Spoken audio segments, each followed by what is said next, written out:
Hey everyone, welcome to day number 4 of training Mustang Toast.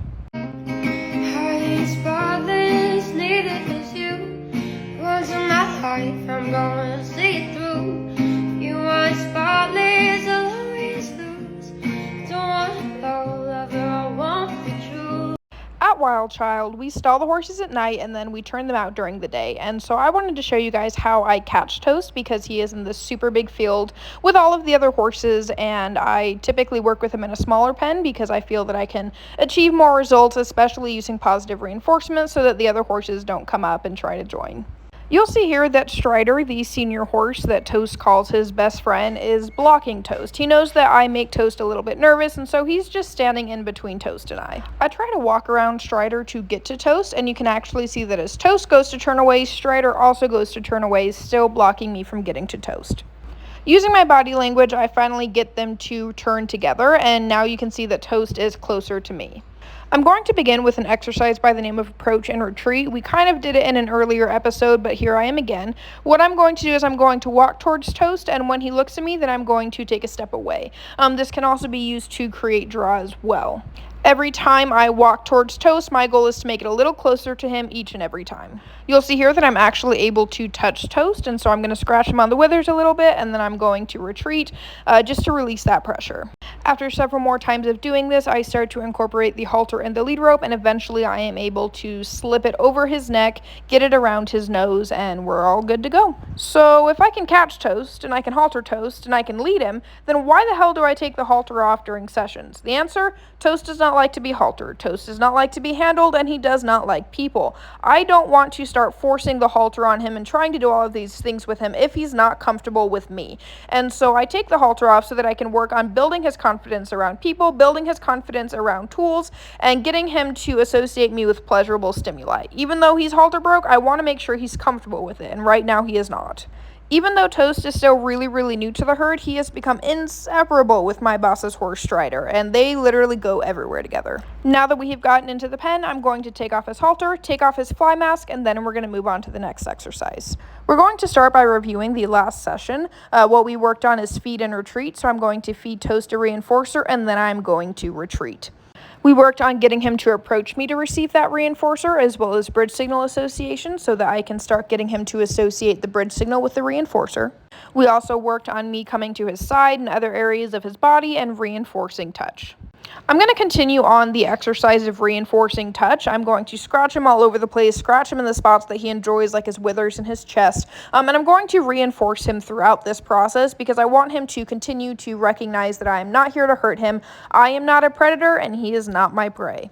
I was very shocked to find out that Toast actually let me approach him with the lead rope, and so I give him a reinforcer for that. Even more so, I was able to put that lead rope around his neck, and he really didn't give too much of a reaction, which is something I was very proud of. With the lead rope around his neck, I lead him to an area where you guys can see what we're doing a little bit better. From here, I'm going to start working on self-haltering and creating positive associations with the halter. What I'm going to do is I'm going to hold that halter out in front of his nose, and he just barely touches that halter. So I'm going to reinforce that behavior because that's what I want to see. My goal is for me to just be able to put the halter out like this and for him to drop his nose inside of it. And so you can see that he's already kind of understanding what I'm asking. Maybe this is something he's been taught before, maybe not. Overall, this is something I'm really happy to see because he is doing well with it. Right here, he's not really doing much with the halter, so I'm just going to hold it and see if he can even get his nose at least a little bit closer than it was before. This is something called capturing and shaping behaviors. I want to capture that behavior by him just barely touching the halter, and I'm going to reinforce that. Over time, I'm going to shape that behavior by increasing the criteria, asking him to drop his nose even further in the halter, and just adding on to what we're already working on. After holding the halter in front of his face for a few minutes, he does eventually go to drop his nose back in the halter, which you will see right here, and again, I'm going to reinforce that behavior through lots of repetition, doing this over and over and over. He's going to eventually realize that when he puts that nose in the halter, that is when he gets a reinforcer. After we've been doing this for a few minutes, you can see that Toast starts to back up. You can tell that he's kind of losing interest in the session. He's getting a little bit more nervous, and so I'm going to give him a lot of scratches, show him that everything's okay, and we're going to take a little bit of a break from that self-haltering. I'm going to remove the lead rope from his neck and give him a few minutes to reset. Now I bring a new tool into the mix, my lunge whip, and you can see by the fact that Toast is pacing along the fence that he's not too big a fan of it. However, he does look at me, and I'm able to get him to approach for a reinforcer, which is a good sign that we are already starting to establish a connection, and he's already becoming more trusting of me. My goal right here was to have Toast explore the lunge whip a little bit, and he did give it a brief little sniff, and then what I'm really proud of is that he actually felt confident enough to walk past the lunge whip and come up to me. Now, I don't necessarily want him to think he's going to get a reinforcer just because he came up to me. So I backed up a step, touched him with the lunge whip, and then I reinforced. Now I'm going to start touching Toast with the lunge whip, and you can see that I'm able to start rubbing it on his shoulder and his withers, and he really doesn't give me much of a reaction. So I'm going to reinforce that behavior.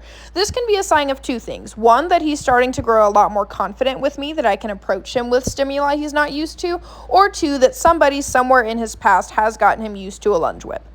Then I go to throwing it over his back just once. He doesn't give me a reaction, so I'm going to reinforce that behavior.